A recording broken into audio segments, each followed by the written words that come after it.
Hello student. तो कैसे हैं आप लोग? उम्मीद है सभी लोग अच्छे होंगे और सभी की पढ़ाई भी अच्छे से चल रही होगी। मैं हूं अखिलेश शर्मा, आपका अपने यूट्यूब चैनल आरजी गुरुकुल में आपका स्वागत और अभिनंदन करता हूं। तो स्टूडेंट्स, अभी तक 3 क्लासेस हो चुकी हैं एनसीईआरटी डिकोड सीरीज की, और जिसमें ग्रेफाइट को कंप्लीट कराया है। तो जो लोग अभी तक नहीं देखे हैं तो वो लोग वहां जाके चेक कर सकते हैं, प्लेलिस्ट में पड़ा हुआ है। और ये बहुत प्यारी सीरीज है जिससे आपको काफ़ी एग्ज़ाम में मदद मिलेगी, बहुत हेल्पफुल रहेगी। काफ़ी क्वेश्चन यहाँ से मिल सकते हैं। जो स्टूडेंट क्या होते हैं जिनके एनसीईआरटी में पकड़ मजबूत नहीं है तो वो यहाँ से कंप्लीट कर सकते हैं। और इसको पढ़ने का तरीका क्या है वो मैं हर बार आपको बताता हूँ। इसको पढ़ने का तरीका यही है कि आप हमें ये जो वीडियो है इसको इसके माध्यम से आप एनसीईआरटी को क्लियर कर सकते हैं। एनसीईआरटी ओपन कर लो और सामने ये लेक्चर रख लो, देखो आपको बहुत मजा आएगा। एक लाइन समझने में आपको बहुत हेल्प मिलेगी, ठीक है। तो इसलिए क्या होता है, इसको पढ़ने का तरीका है, सबसे पहले आप अपने एनसीईआरटी को खोल के रख लो और फिर ये लेक्चर को देखो। तब आप अपने आप को देखो कि आपको लाइन टू लाइन कैसे आपके दिमाग में सेट हो जाती है, ठीक है। तो चलिए शुरू करते हैं बिना किसी देरी के, ठीक है। चलो देखो, तो पहली लाइन क्या है इसमें, टेरोफाइट इंक्लूड हॉर्सटेल एंड फर्न्स। तो जो हॉर्सटेल की बात कर रहा है तो हॉर्सटेल की जो बात कर रहा है वो क्या बात कर रहा है, यहाँ पर देखो एक चीज लिखा हुआ है, हॉर्सटेल और एंड फर्न्स। तो हॉर्सटेल क्या है? अब हॉस्टल क्या है, तो हॉस्टल चलो आपको दिखाता हूँ मैं हॉस्टल क्या है। ये बात कर रहा है इसकी, ये हॉस्ट इसको बोलते हैं। ये जो दे रखा है ये आप पता क्या है, ये जो दे रखा है ये इक्विसिटम है, इसको बोलते हैं हॉस्टल। और फंड तो जानते हो, ड्राइव टेरिस से टेरिस, ये सब क्या है, हॉस्टल है, ठीक है। तो ये इसके बारे में बात कर रहा है। And pteridophyte are used for medicinal purpose and soil binder. ये आपको इसका एग्जाम्पल भी लिखवाया है जब आप क्लास देखेंगे जाके, ठीक है। मैंने क्लास में कराया है ये, इसके बारे में मैंने आपको बताया है कि जो मेडिसिनल मेडिसिनल पर्पज के लिए जो यूज होता है टेरिडोफाइट और सॉइल बाइंडर के लिए, तो पता क्या है वो, उसका नाम है, क्या है, लाइकोपोडियम।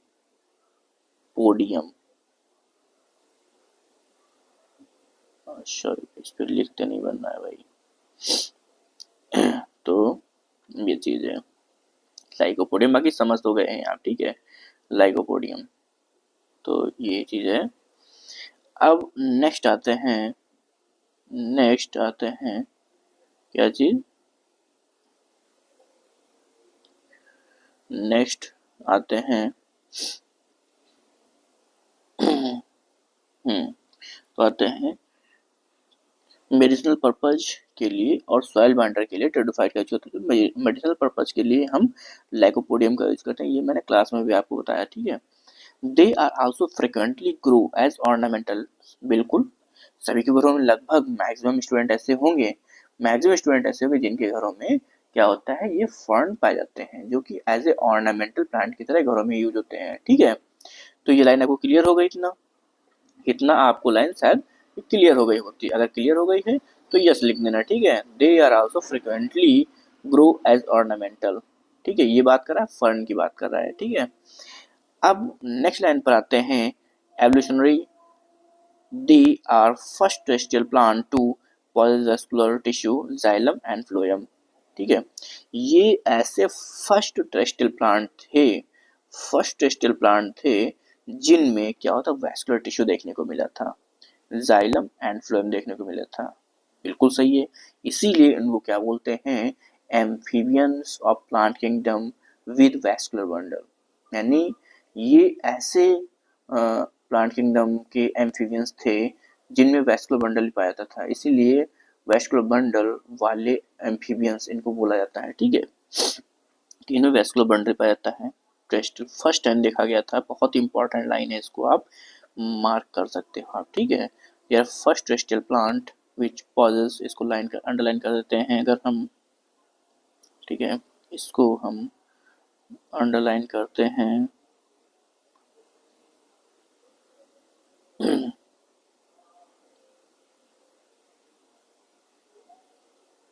ओ, ये है हाइलाइटर, ये हाइलाइटर है, हाइलाइटर नहीं है, ये क्या है, ओके ये नहीं है। अभी कुछ चीज़ें हैं जो बहुत क्लियर पता नहीं है, इसलिए क्या है थोड़ा चेक करना भी। चलो तो ये बेटर है, पर अंडरलाइन करने के लिए ये बेटर है, इसको अंडरलाइन करते हैं, ठीक है। तो अंडरलाइन करते हैं हम रेड से, दे आर ओ हो, कुछ ज़्यादा ही पॉइंट इसका, कुछ ज़्यादा ही, ठीक है। They are they are first crystal plant to possess vascular tissue, xylem and phloem, ठीक है। ये फर्स्ट क्रिस्टल प्लांट थे जिनमें क्या था, जिनमें क्या था, vascular tissue, xylem and phloem देखने को मिला था। आप इसको हाईलाइट कर लीजिए, ठीक है, बहुत इंपॉर्टेंट लाइन है इसीलिए मैंने इसको हाईलाइट कर दिया। You you you shall study about, चलो ये तरीका अच्छा है, इससे आपको अच्छे से समझा सकते हैं। बट सुनो, you shall study about, you shall study more about these tissue, chapter 6, मतलब ये बात कर पता है किसकी, एनाटॉमी की बात कर रहा है। जब आप एनाटॉमी में जाएंगे तो वहाँ पर अच्छे से आप जाइलम एंड फ्लोएम के बारे में आप वहाँ पर पढ़ेंगे जाके। वहाँ पर मैं आपको बताता हूँ, ठीक है, बहुत अच्छे से, वो बहुत अच्छे से बताऊँगा, आप बने रहिए बस हमारे साथ में। The pteridophytes are found in cool, damp and shady places. Places तो some may flourish well in sandy soil condition. ये कह रहा है ये जो टेरिडोफाइट्स होते हैं ये कूल, डैम, सैडी प्लेसेस में अधिकतर पाए जाते हैं, ठीक है। ये तो हैबिटेट की बात हुई, तो ये बहुत इंपॉर्टेंट नहीं है। फिर नेक्स्ट लाइन ये कहती है, you may recall that in bryophyte, bryophyte the dominant phase in the life cycle gametophyte plant body. यानी कह रहा है कि आपको एक चीज को ये यानी याद होगा शायद कि ब्रायोफाइट में जो डोमिनेंट फेज होती है लाइफ साइकिल की क्या होती है, गेमेटोफाइट प्लांट बॉडी होती है, ठीक है। ये बता रहा है कि ये ब्रायोफाइट की बात कर रहा है वहाँ पर, कि उसमें जो डोमिनेंट फेज होती है वो क्या होती है, गेमेटोफाइट होती है, गेमेटोफिटिक प्लांट बॉडी होती है। Have in pteridophyte, however in pteridophyte, जबकि अगर हम टेरिडोफाइट की बात करते हैं, द मेन प्लांट बॉडी इसमें क्या होती है, जो मेन प्लांट बॉडी स्पोरोफाइट होती है। तो ये किसकी अब बात कर रहा है, देखो ब्रायोफाइट में जो मेन प्लांट बॉडी होती है वो क्या होती है, गेमेटोफाइट होती है। जबकि अगर टेरिडोफाइट की बात करते हैं हम, ठीक है, जबकि अगर हम टेरिडोफाइट की बात करते हैं तो इसमें क्या होता है, टेरिडोफाइट में क्या होता है कि जो मेन प्लांट बॉडी होती है स्पोरोफाइट होती है, which is differentiated into true root stem leaves. मैंने आपको बताया था कि मेन प्लांट बॉडी से मतलब क्या रहता है, यानी डोमिनेंट स्टेज। और डोमिनेंट स्टेज का मतलब क्या होता है, जो पूरे लाइफ साइकिल में सबसे लंबे समय तक जो स्टेज बनी रहती है वो डोमिनेंट होती है वो, ठीक है। जैसे ब्रायोफाइट में क्या होता है, गेमेटोफाइट जो गेमेटोफिटिक प्लांट बॉडी होती है वो लंबे समय तक रहती है और स्पोरोफाइट कुछ समय के लिए बनती है। इसी तरीके में आप टेरिडोफाइट की बात करते हैं तो टेरिडोफाइट में क्या होता है कि गेमेटोफाइट कुछ समय के लिए बनती है, जबकि जो स्पोरोफाइट होती है वो लंबे समय तक रहती है। तो इसलिए क्या होता है, वो डोमिनेंट फेज है, और dominant phase main plant body मतलब एक ही बात है, ठीक है। तो आप समझ गए आप कि मेन प्लांट बॉडी किसे बोलते हैं, डोमिनेंट स्टेज किसको बोलते हैं, डोमिनेंट स्टेज से बोलते हैं जो लाइफ साइकिल में लंबे समय तक रहे, ठीक। These organ possess well differentiated vascular tissue, इनमें क्या होता है कि वैस्कुलर टिश्यू मतलब यहाँ पर पाए जाते हैं इनके ऑर्गन्स में। The leaves in pteridophyte are small जो स्मॉल लीव्स होती हैं उनको माइक्रोफिल्स बोलते हैं एज लेजिनेला, और जो लार्ज लीव्स होती हैं उनको मैक्रोफिल्स बोलते हैं एज इन फर्न। फर्न की अगर हम बात करें तो उसमें पाती लार्ज पाई जाती हैं अगर हम फर्न की बात करते हैं। और ये वाला एग्जाम्पल बहुत इंपॉर्टेंट है, ये वाला एग्जाम्पल इम्पॉर्टेंट है, ये वाला एग्जाम्पल जो स्लेजिनेला है ये इम्पॉर्टेंट है। स्मॉल लीव्स पाई जाती है स्लेजिनेला में, माइक्रोफिलस। और फर्न की अगर हम बात करें, फर्न की, तो ये भी इम्पोर्टेंट है। इसे माइक्रोफिल्स पाती हैं, मतलब बड़ी बड़ी पत्तियां पाई जाती हैं। छोटी छोटी पत्तियां किसे पाई जाती है स्लेजिनेला में, बड़ी बड़ी पत्तियां किसे पाई जाती हैं फर्न में पाई जाती हैं। ठीक है, तो आप इसको याद रखिएगा, काफी इंपॉर्टेंट लाइन है। लीव्स की अगर बात करें टेरिडोफाइट में, छोटी छोटी पत्तियां कहाँ पाई जाती हैं स्लेजिनेला में, बड़ी बड़ी पत्तियां कहाँ पाई जाती हैं फर्न में। ठीक है, तो अब स्पोरोफाइट की बात करें, sporophyte bears sporangia that are subtended by leaf like appendages called sporophyll. ठीक है, अब हम अगर बात करते हैं, आपको मैंने बहुत अच्छे से बताया लीव्स के बारे में, बहुत अच्छे से बताया है क्लास में। ठीक है, लेकिन यहाँ भी बताएंगे, बिल्कुल बताएंगे आपको। होता क्या है, जो स्पोरोफाइट होता है, अब उसमें जो लीव्स होती हैं कुछ स्पेशल लीफ होती हैं, तो जो स्पेशल लीफ होती हैं तो उनको हम क्या बोलेंगे, स्पेशल लीफ को उनको क्या बोलते हैं, हम स्पोरोफिल बोलते हैं। अब क्यों बोलते हैं स्पोरोफिल है, तो आइए आपको हम दिखाते हैं स्पोरोफिल क्यों हम बोलते हैं। तो जैसे कि ये कोई लीफ है, ये ऐसे कोई लीफ है, ठीक, ये लीफ बन गई। अब क्या होता है, ये लीफ है, ठीक है, अब इस पर ऐसे क्या होता है, ऐसे से कुछ इस तरीके से पत्ती पर इस तरीके से रहते हैं। ये पता क्या है, ये होते हैं स्पोरेंजिया होते हैं। ये लीफ पर जो इस तरीके से पाए जाते हैं ये क्या होते हैं, स्पोरेंजिया होते हैं। ये इस तरीके से पाए जाते हैं। अगर आप इनको जूम करके एक स्पोरेंजिया की अगर बात करते हैं हम, तो कैसा दिखेगा वो भी आपको दिखाते हैं। तो जैसे कि सपोज आगे अगर हम बात करते हैं इसी के आगे, तो हम ये कोई लीफ है, ठीक है, ये जैसे कोई लीफ है।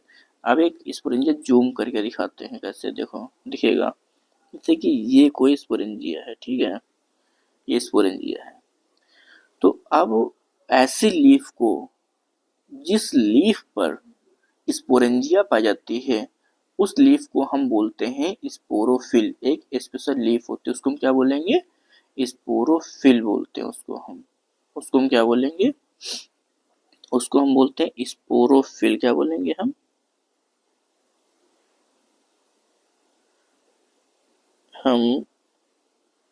स्पोरोफिल बोलेंगे हम, समझ जाना, ठीक है। स्पोरोफिल इसको बोलेंगे जिस पर स्पोरेंजिया पाई जाती है, ठीक है। अब हम बात करते हैं जो स्पोरेंजिया होती है, ठीक है, जो स्पोरेंजिया होती है, तो स्पोरेंजिया में क्या होता है कि स्पोरेंजिया के अंदर स्पोर मदर सेल होती है, ऐसे, ठीक है। तो इस तरीके से स्पोर मदर सेल होती है। अब जो स्पोर मदर सेल होती है यही में म्यूसिस करती है, और वो क्या बना लेगी, वो वो बनाती है स्पोर, वो स्पोर बनाती है। तो यहाँ पर आगे लाइन में क्या लिखा है, चलो आगे पढ़ते हैं, देखते हैं कि the sporophyte bear sporangia, okay, ठीक है, स्पोरोफाइट के ऊपर sporophyte bear sporangia that are subtended by leaf like appendages called sporophyll. मतलब क्या होता है कि जो स्पोरेंजिया होती है वो कहाँ होती है, लीफ लाइक अपेंडेजेस, जिसको हम स्पोरोफिल बोलते हैं। स्पोरोफिल के ऊपर स्पोरेंजिया होती है, और ये जो स्पोरोफिल होती है कहाँ, स्पोरोफाइट पर होती है, ठीक है। तो जो स्पोरोफाइट की जो स्पोरोफिल होती है उस पर ये स्पोरेंजिया पाई जाती है। इस लाइन का ये अर्थ है, ठीक है, समझ गए आप। The sporophyte be sporangia that are subtended by leaf like appendages called sporophyll. Sporangia कहाँ होती है, स्पोरोफिल के ऊपर होती है, और स्पोरोफिल जो होती है लीफ होती है, कहाँ लगी होती है, स्पोरोफाइट के ऊपर। आप समझ गए, स्पोरोफाइट के ऊपर स्पोरोफिल होती है, इसको लीफ को, पूरी लीफ को हम स्पोरोफिल बोलते हैं।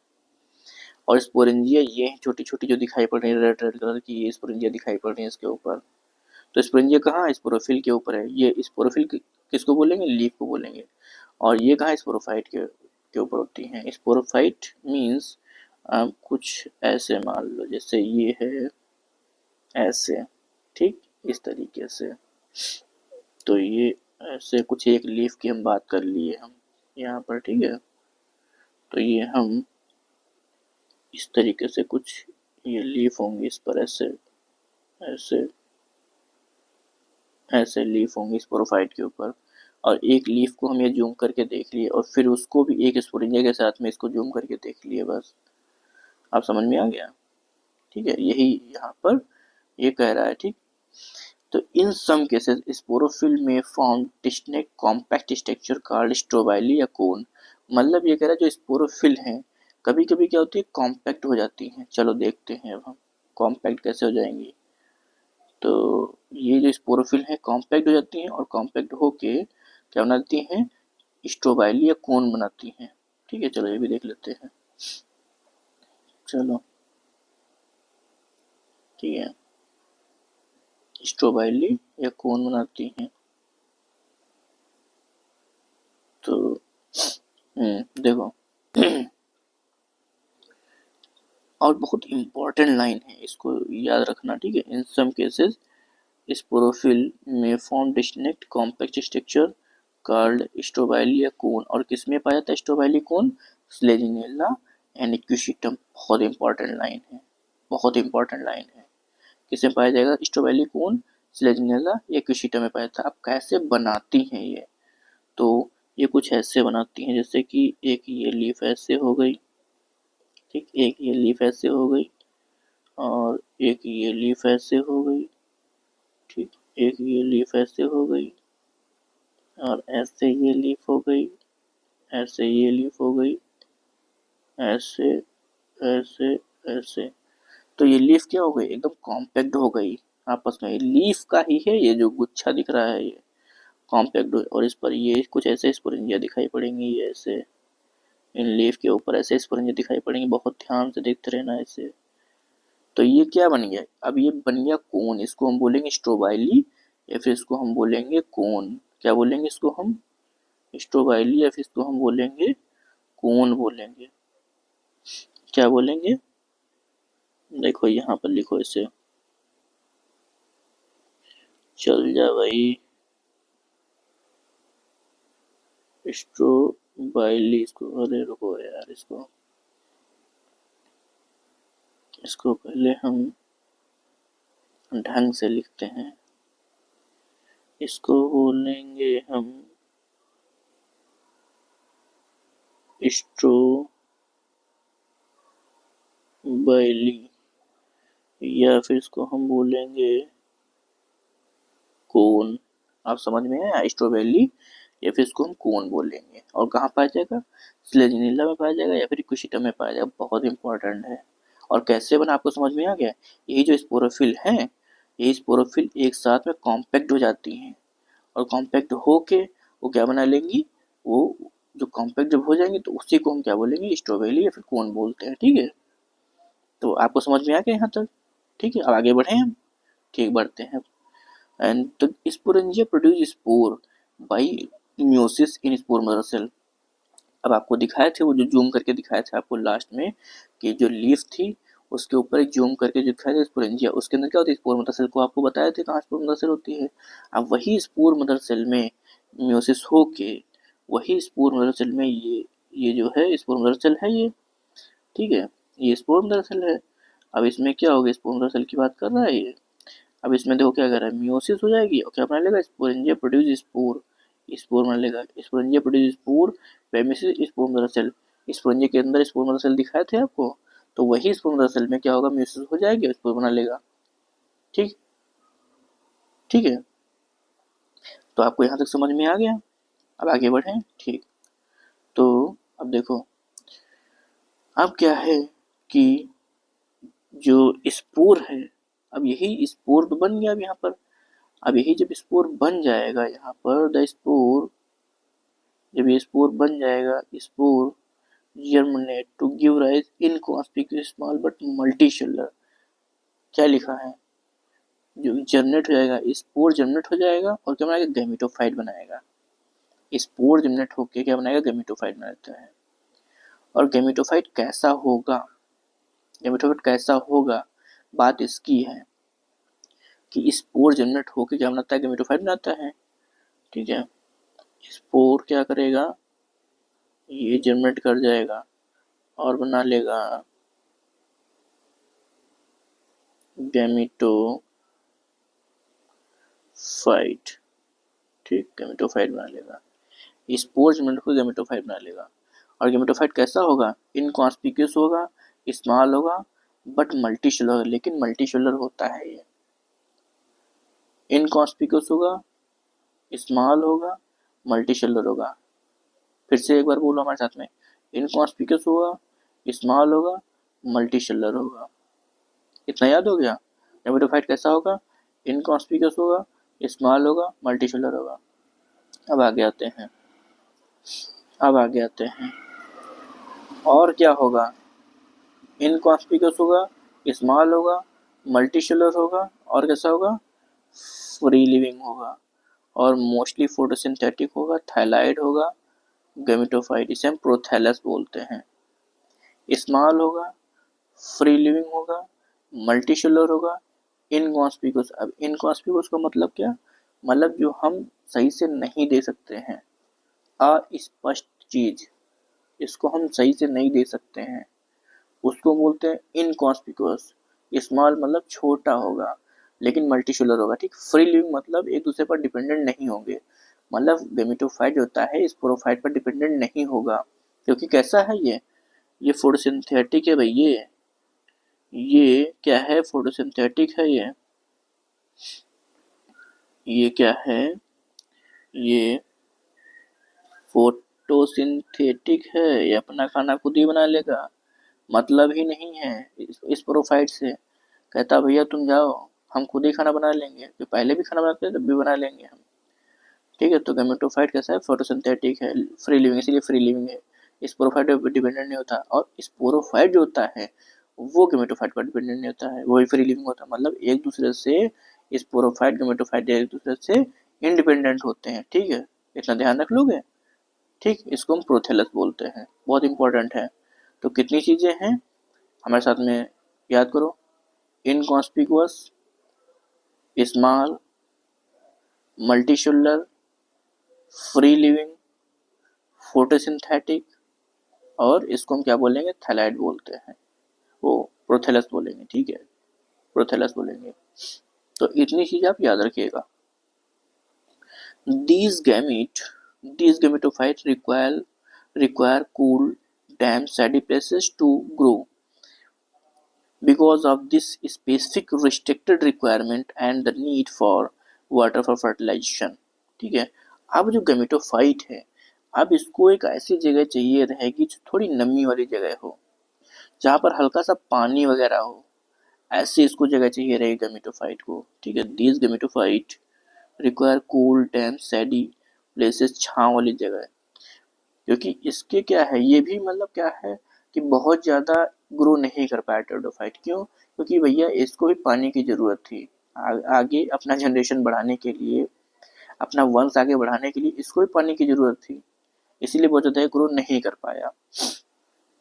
क्योंकि रिप्रोडक्शन में, फर्टिलाइजेशन के लिए इसको क्या की आवश्यकता होती थी, वाटर की। क्या लिखा है देखो, because of this specific restricted requirement and need for water for fertilization, मतलब फर्टिलाइजेशन वाटर की आवश्यकता होती थी। क्योंकि ये भी क्या करता था, इसका भी एंथ्रोजाइड जो होता था वो पानी में रिलीज होता था, और पानी की मदद से ही ये आर्चिगोनिया तक पहुंचता था और वहां ओवम से फर्टिलाइजेशन करता था।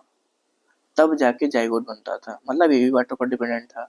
तो इसीलिए क्या बोलते हैं इसको हम, वैस्कुलर एम्फीबियन बोलते हैं। इसीलिए इनको वैस्कुलर एम्फीबियन बोलते हैं, मतलब एम्फीबियन इसको इसलिए बोलते हैं क्योंकि पानी में भी डिपेंडेंट है और ये अर्थ पर भी रहते हैं, लेकिन डिपेंडेंट किस पर है, वाटर पर डिपेंडेंट है, मतलब इनकी दोनों लाइफ है, इसलिए इनको एम्फीबियन बोलते हैं। ऐसी वो कोई भी ऐसे जीव या प्लांट जो डुअल लाइफ जी रहे हों उनको एम्फीबियन बोला जाता है, ठीक है, उनको एम्फीबियन बोलेंगे।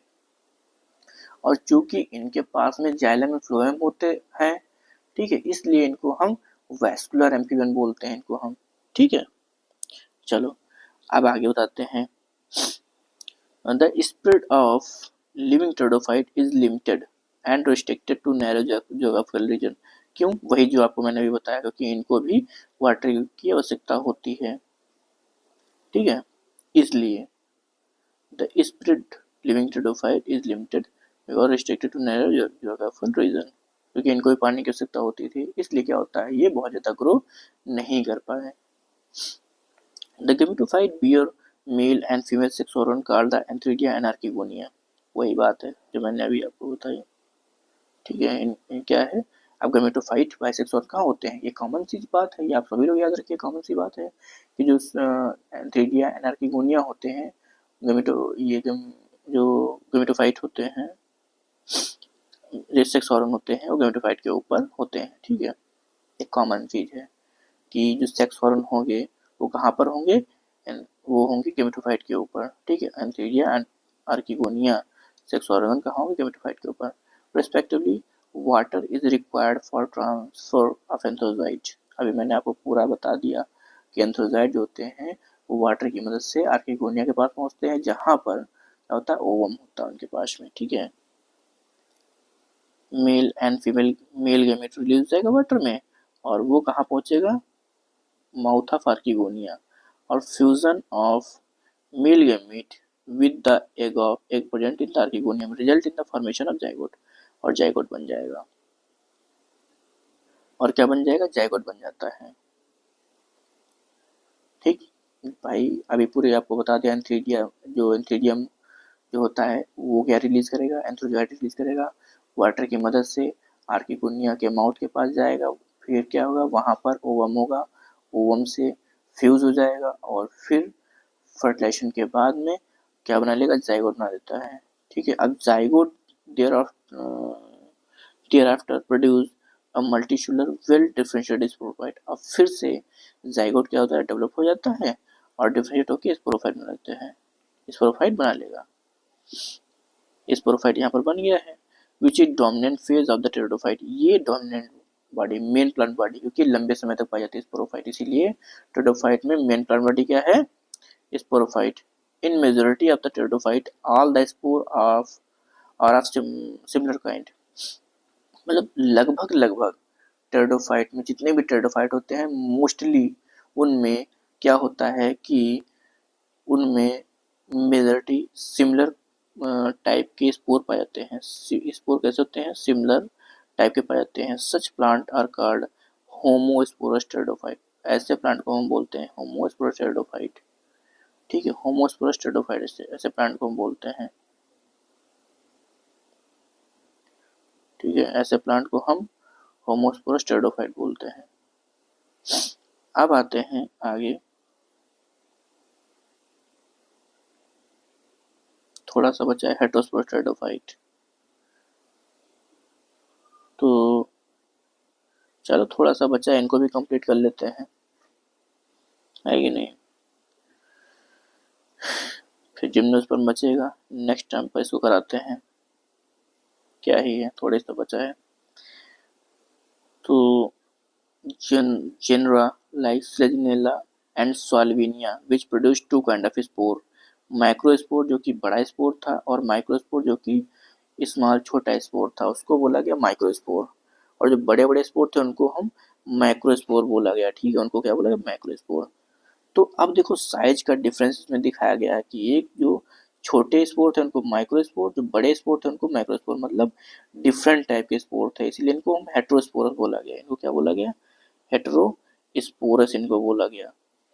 अब मेगास्पोर एंड माइक्रोस्पोर ये जर्मिनेट करते हैं और क्या बनाएंगे, फीमेल, क्योंकि मेगा है तो मेगा स्पोर से क्या बनेगा, फीमेल गेमेटोफाइट, और माइक्रोस्पोर से क्या बनेगा जर्मिनेट करके, mail gametophyte respectively.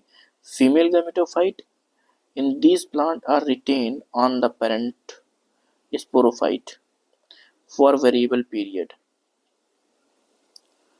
and the development of the zygote into young embryos take place within the female gametophyte, and this event is a precursor the seed habit, considered an important step in the evolution। ये तो हो गई line किसकी, seed habit के बारे में। अब आपको थोड़ा हम अपने तरीके समझाते हैं।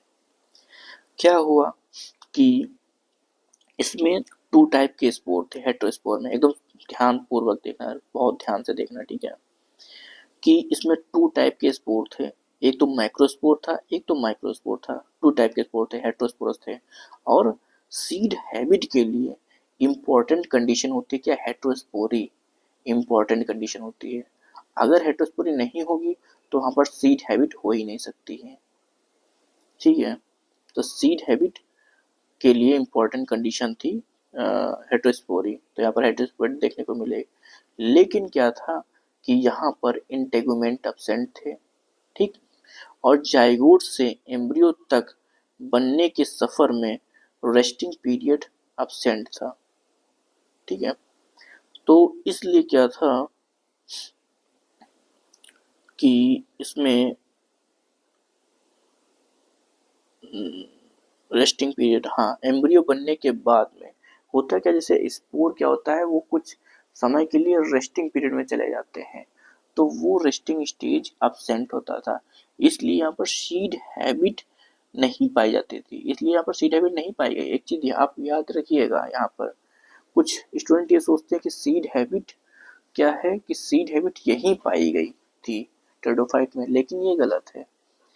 यहाँ पर इस पे देखो क्या है, यहाँ पर लिखा हुआ है प्रिकर्सर टू सीड हैबिट, मतलब सीड हैबिट का प्रिकर्सर, मतलब यहाँ पर उसी के जैसा, मतलब जो साइंटिस्ट लोग थे वो सोचे थे कि हाँ अब आगे जो आने वाली जनरेशन रहेगी, जो आगे आने वाला जो रहेगा, जो भी मतलब जो भी प्लांट आएंगे आगे, तो उनमें सीड होंगे, यहाँ से सोचे थे इनमें उनके जैसा कुछ दिखाता क्या, क्यों, क्योंकि यहाँ पर क्या था कि जो गेमेटोफाइट था फीमेल गेमेटोफाइट, जब भी मैंने आपको बताया था फीमेल गेमेटोफाइट, ये देखो लिखा फीमेल गेमेटोफाइट, रुको फिर से आपको दिखाते हैं, आपको फिर से दिखाते हैं ताकि आप अच्छे से समझ पाए, ठीक है। अब आपको दिखाते हैं कि लिखा है female gametophyte in these plant are retained on the plant on the parent sporophyte for variable period, मतलब कुछ समय के लिए फीमेल गेमेटोफाइट जो था वो रिटेन हुआ, जो पेरेंट स्पोरोफाइट था कुछ समय के लिए रिटेन हुआ यहाँ पर। और जो डेवलपमेंट था, the development of zygote into young embryos, zygote into young embryo मतलब जाइगोट से एम्ब्रियो बनने तक का सफर जो था वो take place within the female gametophyte, वो कहाँ होना हुआ, फीमेल गेमेटोफाइट के अंदर।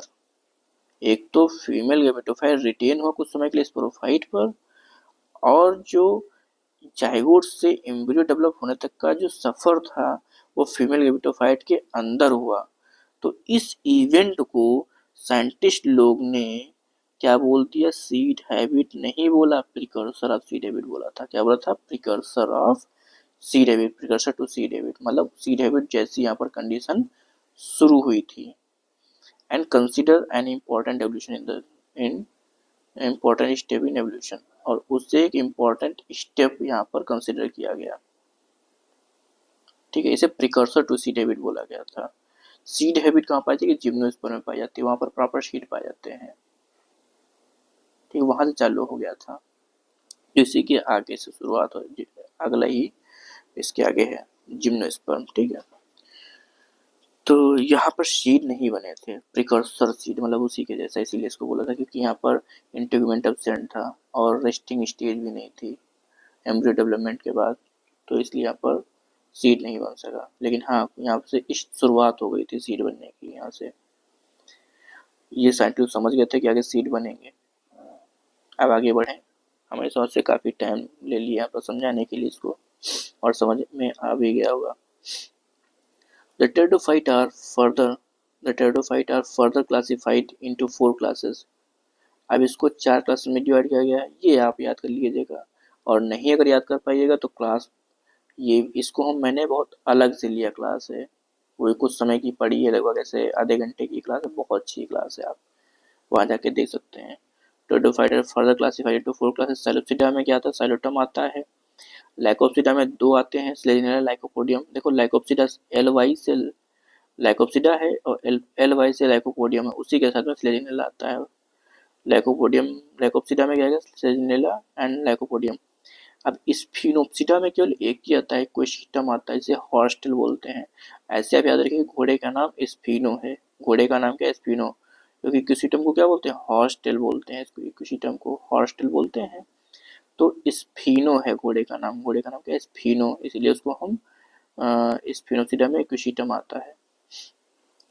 टेरोप्सिडा, टेरोप्सिडा मतलब ड्राइपटेरिस, देखो टेरो है, इसमें टेरिस लगा है, इसमें टेरिस लगा है, ये एडियंटम क्या है, फर्न है, और टेरोप्सिडा ये भी फर्न का ही एक क्लास है। तो टेरोप्सिडा में ड्राइपटेरिस, टेरिस, एडियंटम आता है। याद हो गया आपको, अब याद हो गया होगा, ठीक है, ये आप याद कर लीजिएगा। चलो आपको दिखाते हैं, ये स्लेजिनेला है, ये वाला ये स्लेजिनेला है, इक्वेशियम इसको हॉर्स्टेल बोलते हैं। देखो दिख रहा है घोड़े सी पूंछ का, देखो ये देखो दिख रहा है घोड़े सी पूंछ का, ये देखो इसका राइजोम दिख रहा है नीचे, ठीक, ये इसकी ब्रांचेस निकली हुई हैं और इंटरनोड है ये। और आपको एक चीज और दिखाते हैं, ये जो आपको दिख रहा है ये कोन दिख रहा है, स्ट्रोबेला या फिर कोन है ये वाला, ठीक। चलो ये फर्न है, बाकी साल्विनिया तो अब देख ही रहे, ये फर्न है, ये साल्विनिया है, फर्न है साल्विनिया, ठीक। तो यहाँ पर क्या है, आपका ये टेरिडोफाइट कंप्लीट होता है पूरा आपको, और बहुत अच्छे से टाइम लेके आपको मैंने यहाँ पर समझाया है, तो हमारी समझ में सबको आ भी गया होगा। अगर समझ में आ गया है तो सभी लोग कमेंट में यस करिएगा, ओके, सभी लोग कमेंट में यस करिएगा, ठीक है। चलो ठीक है, ओके, थैंक यू।